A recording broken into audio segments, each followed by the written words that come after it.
Welcome to Unite and Win, a guide to workplace organizing, a podcast series by the Emergency Workplace Organizing Committee, presented in partnership with Haymarket Books.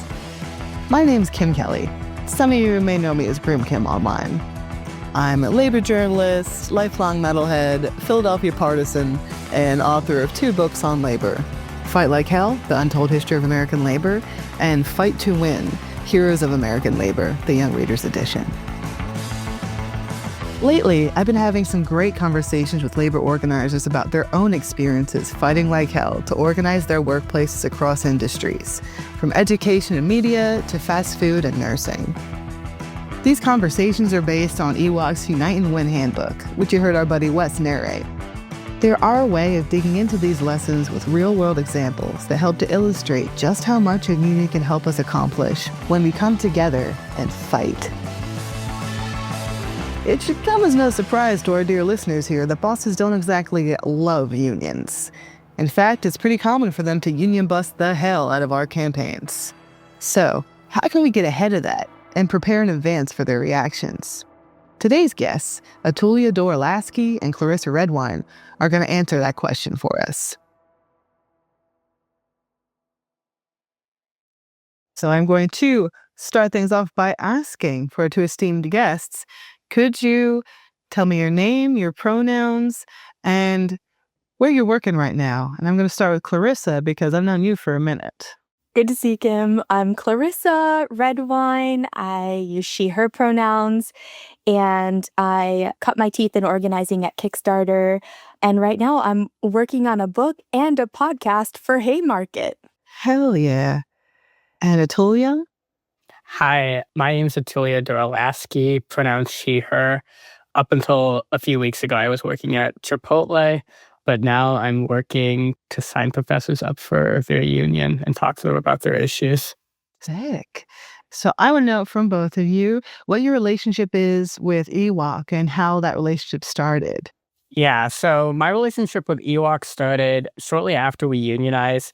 I had known about EWOC from DSA, which I was a member of still to this day, but I hadn't really been involved with them until after we had unionized, and we were getting a flood of requests from other Chipotle workers asking for help to unionize as well. And so we set up a project with EWOC to help talk to Chipotle workers because we were doing a pretty bad job of fielding all the requests ourselves, to be honest. So people were reaching out to us over Instagram, over Reddit and Snapchat. And so we had to put something together on the fly with EWOC.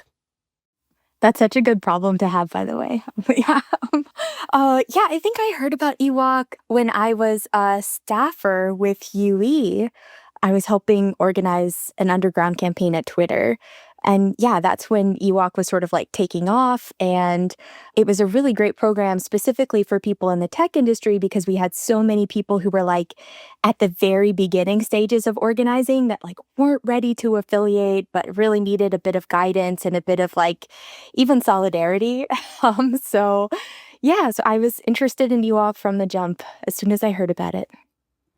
Now, you're both pretty much full-time on organizing and other projects right now, but as you mentioned, you got into this whole thing by being workers, organizing your workplace. And I would love to hear from both of you. How did your first campaign start? And what were you fighting for? What was it that made you think, okay, something's got to give. We got to unionize this, John? Yeah, so the campaign kind of started off because we started talking to each other about our work issues. And I think the classic thing that happens when people start talking about their work issues with each other is you realize that the main ones are pretty much all the same between people. And so we started talking about what we could do in response. And quickly, what we kind of settled on was, well, historically, what workers have done has been to unionize. And so we decided to start working on that process. Some of the main issues were just kind of a lack of control over the workplace, obviously no pay at all, and scheduling was another huge issue. So I think things really started to kick off when one of our coworkers asked our manager for a raise and got fired the next day. So this kind of made the terms clear to us that there wasn't like any like sort of recourse you could find individually, and that it was a problem that was going to have to get addressed in a more collective fashion. Right. Clarissa, you mentioned you getting your start organizing a Kickstarter. For those 3 labor nerds in the world that didn't follow that, could you tell us a little bit about what that first campaign was like and what made you guys decide, like, all right, we're doing it? Yeah. And before we started organizing a Kickstarter, I had no experience with unions, like, really couldn't tell you how they worked, what the benefits were, nothing. So this was like my crash course. And the way organizing spun up the Kickstarter was there were really a series of bad management decisions that made the entire workforce agitated. So we were already like riled up. And then one day, management made a really bad editorial decision where they wanted to take down a project called Always Punch Nazis. Oh my God, I There's this remember that. That was a good one. Yeah, it was. It was this little comic book, and it featured a superhero flying around punching Nazis, like classic comic book behavior. And Breitbart picked it up and was like, look, Kickstarter is inciting violence. Like, let's dox them. And so Kickstarter's management team was like, hey, we don't need this heat. We don't need this fight. Let's just cancel this project.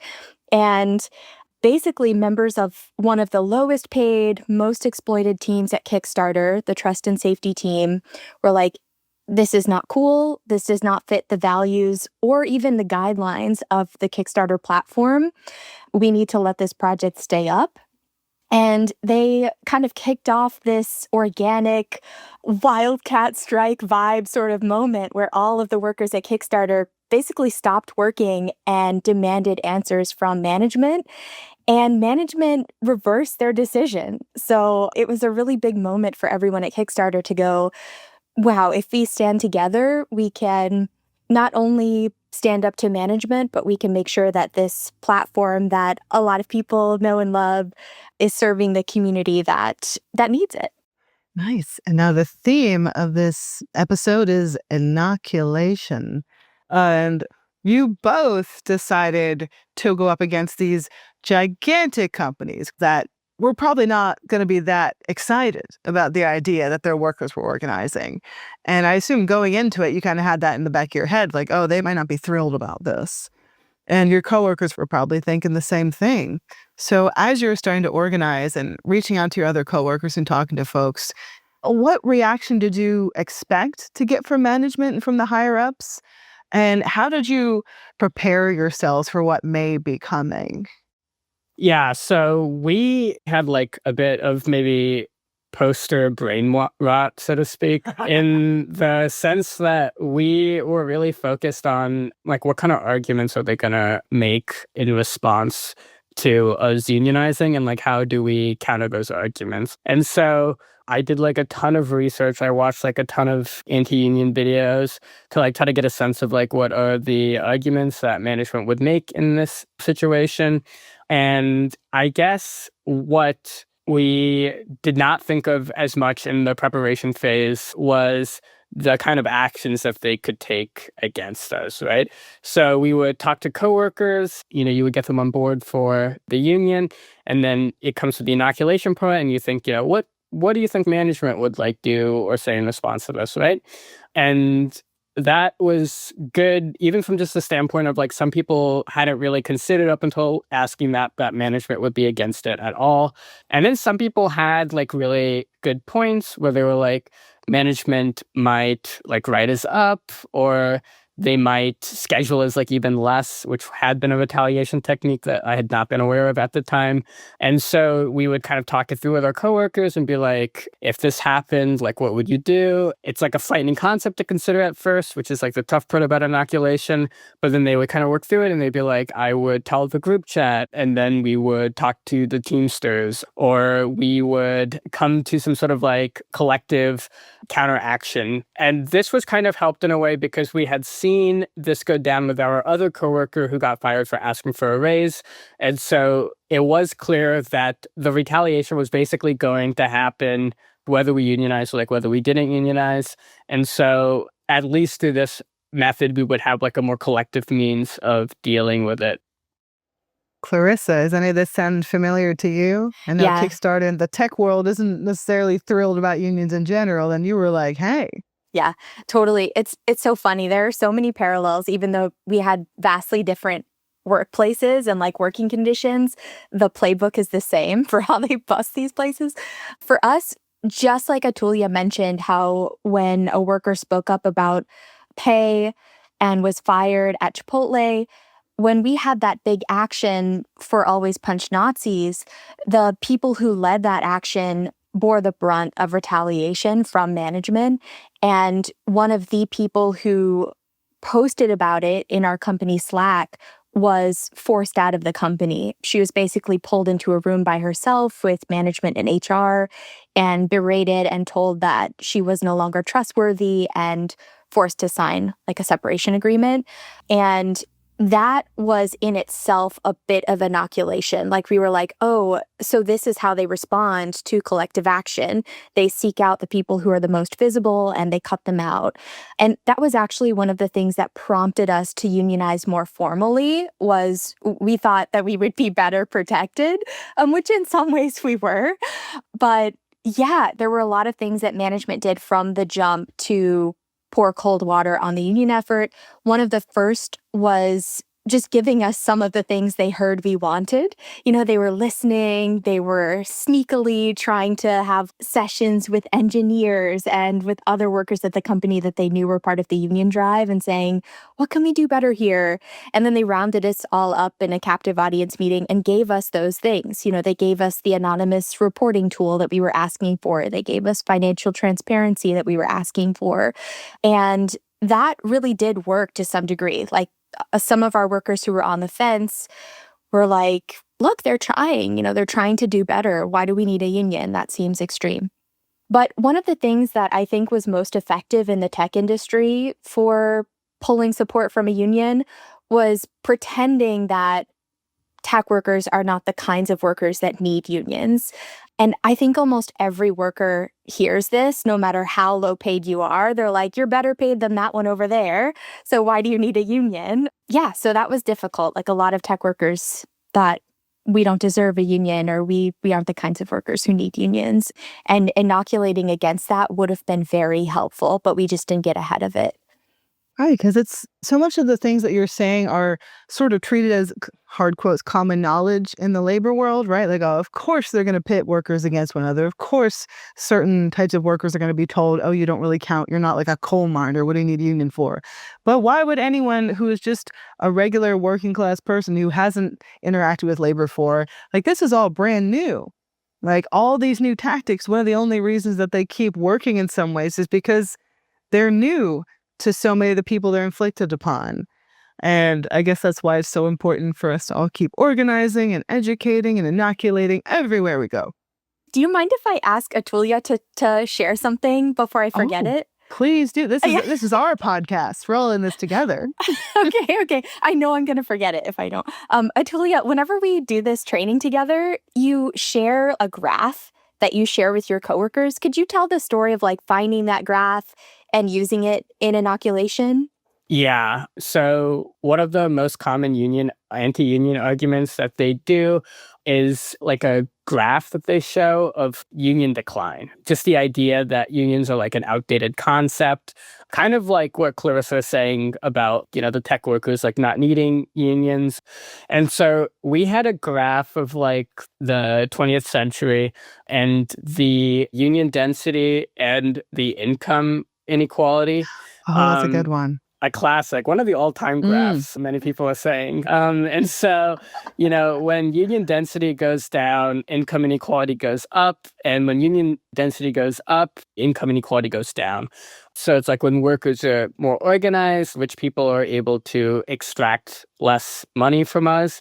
And so I ended up glad I did this because one of the final anti-union posters that they posted was the union density going down. Oh. So while ours kind of covered the 20th century, theirs only started in 1973. On theirs, it's just like this steady decline. And they said quote, only 6% of U.S. workers are unionized, or 94% of U.S. workers wrong. And what our coworkers saw in that, even if they didn't follow all the income inequality arguments, right, was that they're only telling us part of a story, but we have the full context, right? A lot of the anti-union campaign was to try to make us feel kind of like stupid kids. And this was our last chance to back out of it before something legally serious happened, right? And so when we were able to see these two graphs back to back, it was easy to see that we actually had a better, fuller picture of the situation and boosted credibility for the union drive among our coworkers. Yeah, bosses lie and anti-union consultants lie even harder. Yeah, when you're able to predict their lies, especially, not only your coworkers prepared for those lies, but they're also the union organizing committee knows what's up, and we're in safe hands with them. Look, nerd shit is important. Visual aids are important. Everyone has their strengths. Someone needs to be bringing those graphs. Yes, exactly. I wish we had brought graphs to the table at Kickstarter. That would have been amazing. Bust out the laser pointer. Let's get into it.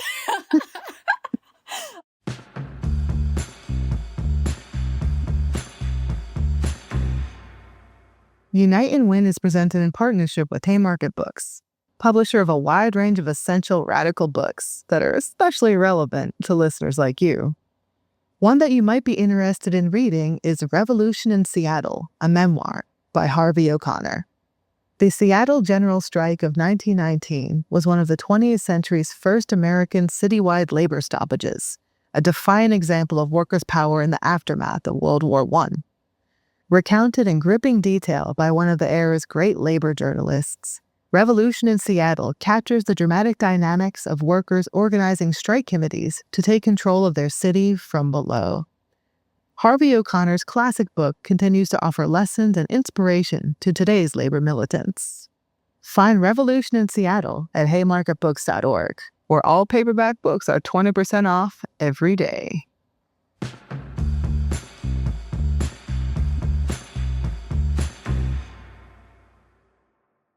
Clarissa, we talked a little bit about retaliation and about workers getting fired and blowing whistles and the worst case scenario in some cases for workers who are trying to organize. Do you know anything about how that might go? Yeah. So when we were organizing at Kickstarter, first of all, many people who were supporters of the union also thought that management was acting in good faith. They were like, yeah, there are some problems. Yes, it would be good if we had a seat at the table so we could help, balance power at Kickstarter and make the platform better, make our working conditions better. But we don't think management is going to really fight this union.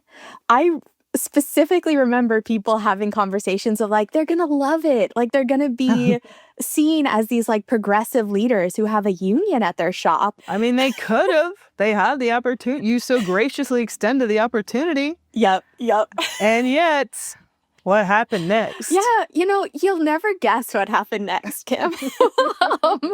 So they fought us so hard, and they fought us with the language of the left as well. Oh, you're co-opting working class tools and structures, things like that. And the retaliation just escalated to the point of your question, which is they fired a third of our organizing committee in a week.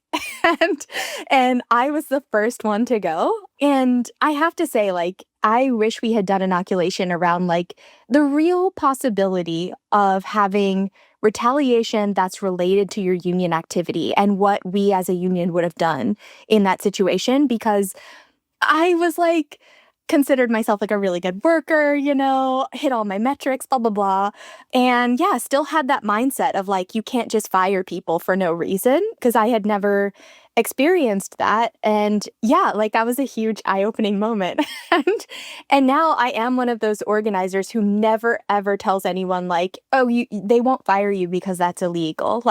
I'm honest and I say there are legally ways that you can fight back, but really our strength is strength in numbers and what we're going to do as a union to keep each other safe. But yeah, that was a big day. And after they fired all of us, we all went to the press and like caused a ruckus. Yeah. I mean, the thing is, laws aren't real. And sometimes that's a cool and fun thing, and sometimes it's a deeply irritating thing. And I'm so glad that we're doing this project now. It's, for those listening, in January, it's secretly September. And this specific series of moments we're trapped within are extra stressful, we'll say, for labor, for workers, for any working class person, any poor person, anybody who isn't just like a Pete Hegseth clone, essentially. Is having a pretty shitty time in this country. Like, how do we ensure that people don't stop organizing? How do we inoculate against despair and against the fear that has so, understandably pervaded so many of our communities? Okay, so this might be like a rambling answer. Ramble away. One of the things we kind of failed to inoculate about was this possibility of like the store being closed. And so actually like a week before we filed, there was a Chipotle in Maine that filed as well for an election. And in the run-up to our election, Chipotle closed that store down permanently. And so we had been kind of inoculating people on this idea of like, well, they wouldn't close the store down because it is illegal for them to do. And as a result, our coworkers were kind of blindsided by this, like as it would make sense for them to be. And so we had to kind of like switch gears like pretty quickly after this. And at first, like we kind of wanted to like try to re-inoculate coworkers with this idea that they closed their store down because like their union was independent. But we were the Teamsters, which is like a massive union. And then we were like, let's not make the same mistake again. What's a better type of inoculation and organizing we could do? And so we like talked to some of the DSA people that we knew. And it was actually Angelo Moreno who had organized like the library that he worked at, kind of like pilled us on this idea of like asking like a harder but deeper inoculation question, which was, if they fired you, what would you do about it, right? Or if they closed down the store, what would you do about it? And so through this, our coworkers were obviously like more freaked out when they got asked, but when they thought about it, they were like, oh, I guess I would just go work at Qdoba for like $1 more. Like not a huge deal if the store is closed down. The labor market back then was like very tight, not like it is right now. It is like materially more precarious in a lot of ways right now. And I think the economy is probably going to go into like a huge crisis pretty soon. And so at the end of the day, I think like what really like carries the day is like worker solidarity, like worker strength, like the worker organization that you do now. It's for the future that we could possibly have together as workers. That's really lovely. All right, we got a little shot of hope there. Clarissa, how are we feeling on your end? To answer your question with like my personal experience, when I was fired and my co-organizers were fired, I remember we like brought in big folders, like fat stacked folders of evidence of how good we were at our jobs and how much we had been retaliated against to the next union meeting. And we were like, if anyone wants to see these, like, let us know. We like told our story to the group. And we kind of, in the moment, felt like really deflated because no one was like, yeah, hell yeah, I want to see that. I want to see your evidence. And then one of our fellow organizers was like, the reason we don't want to look at this is because we believe you. Like, we don't need to see your evidence because we believe you. And like, that was one of the biggest moments for me. And I think it's a good lesson for inoculation, where some of the best inoculation is like, I believe your concerns about what could happen. I am also concerned.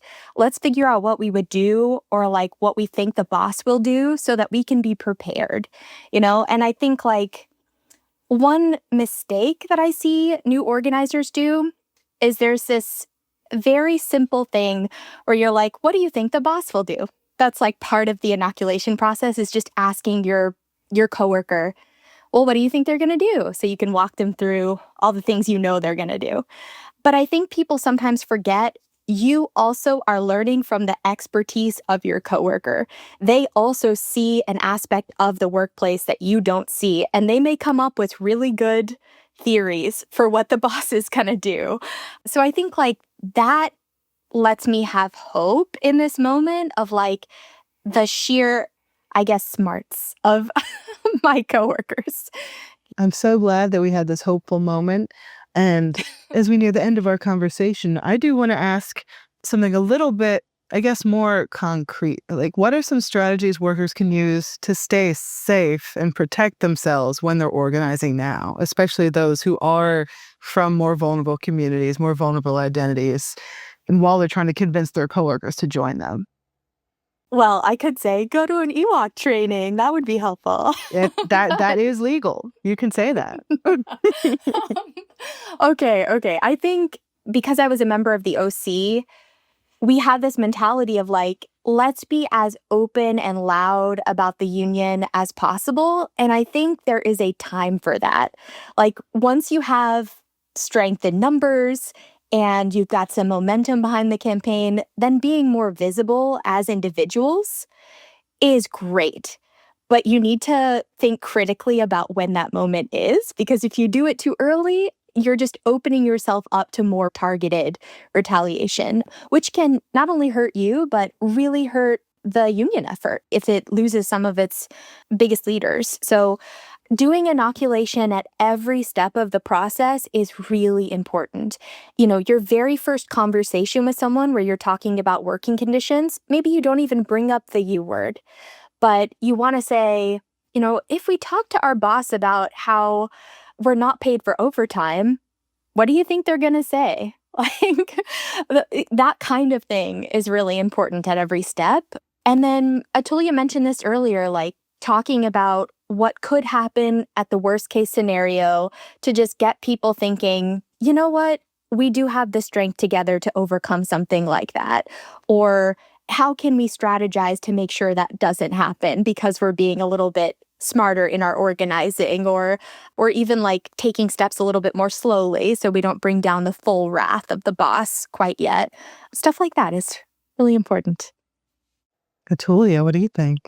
Okay, well, I guess like one thing I would like really like to emphasize is just this idea of like embodying like the 70-30 rule, like not just in these conversations that you're having, but like in a broader like philosophical way. So one thing Clarissa's example like maybe think of is we were also at first like we should be like really strong, like openly pro-union during this campaign. And then we talked to some coworkers who they were like really vulnerable. They had like language barriers. They had kids at home. And so what our coworkers actually ended up deciding was that everyone should just lay low.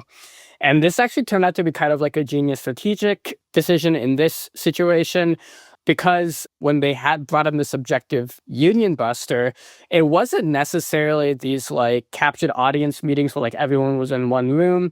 They would say a lie and then like someone would like stand up to them. Because our bargaining unit was so small, it was just 20 people. It was these like one-on-one sessions that would like last for like hours at a time.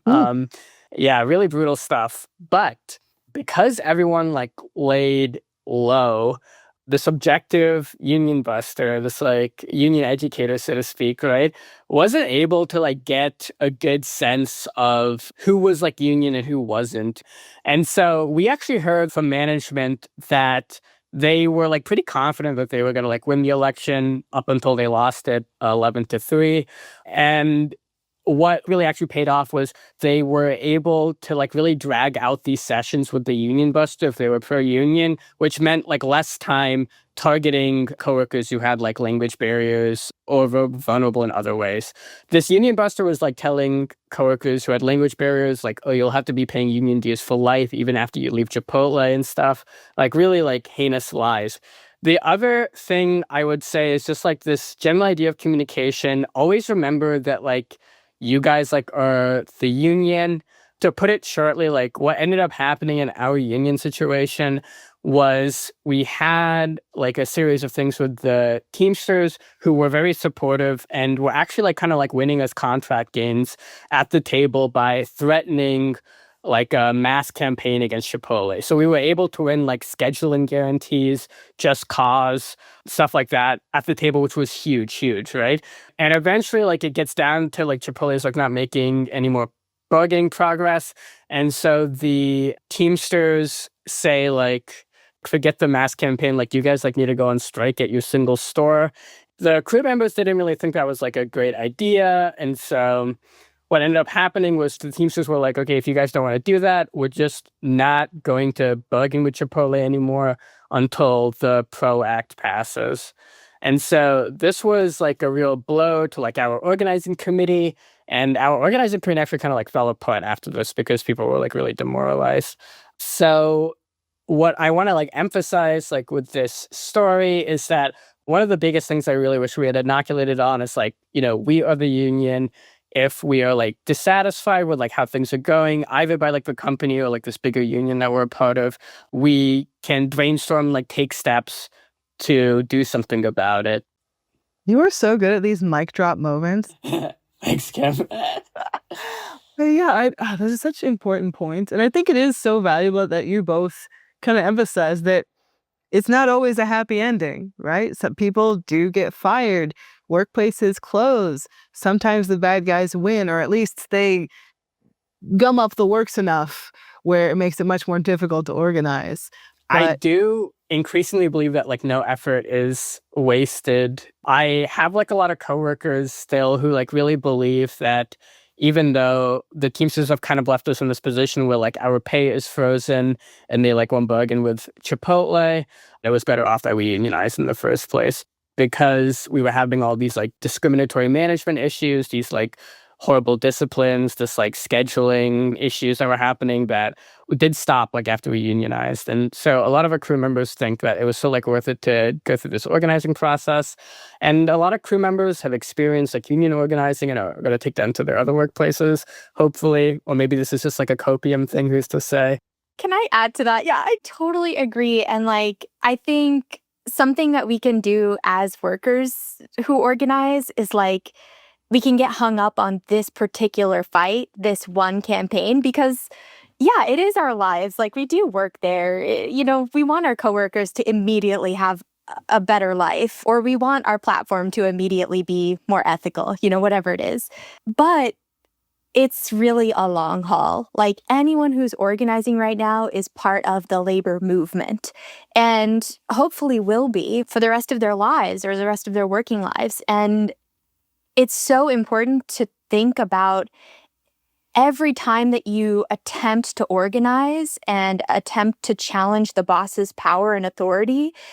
In a way, that act in itself is an amazing moment for inoculation, because you're giving people a high stakes, real world example of how the boss responds. And there will be no question when the mask comes off of whose side they're on. So yeah, I totally agree with Atulya that even if you swing and miss, you're learning something that you're going to take with you to the next. And I think my story in particular, like I really was not active in the labor movement at all and was not contributing really at all before I learned what it felt like to be part of a union at Kickstarter. And now I've gone on to organize quite a bit. So I totally agree that at every opportunity of organizing is also the opportunity to inoculate. Hell yeah. You heard them. Everyone has their homework. Inoculate, inoculate, inoculate, and get your flu shot. Thanks for listening to Unite and Win, a guide to workplace organizing from the Emergency Workplace Organizing Committee and Haymarket Books. Visit haymarketbooks.org to find indispensable radical books, podcasts, virtual events, and other political education resources, including the Unite and Win handbook.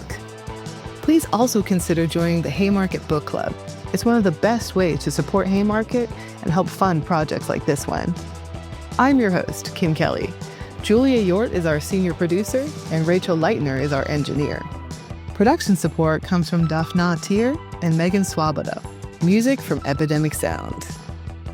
Listen to Unite and Win, a guide to workplace organizing, wherever you get your podcasts. If you like what you heard, show us some love by subscribing, rating, or reviewing our series. 5 stars, please. It would also be pretty cool of you to share it with a friend, a coworker, or a fellow troublemaker who just might benefit from a little inspiration. Solidarity forever and lots of love from your pal, Kim. The Emergency Workplace Organizing Committee supports any worker, anywhere in the country, in any sector, organizing for something better. Visit us at workerorganizing.org if you're ready to organize your workplace or volunteer with us. Please also consider making a donation in support of our work at workerorganizing.org/donate.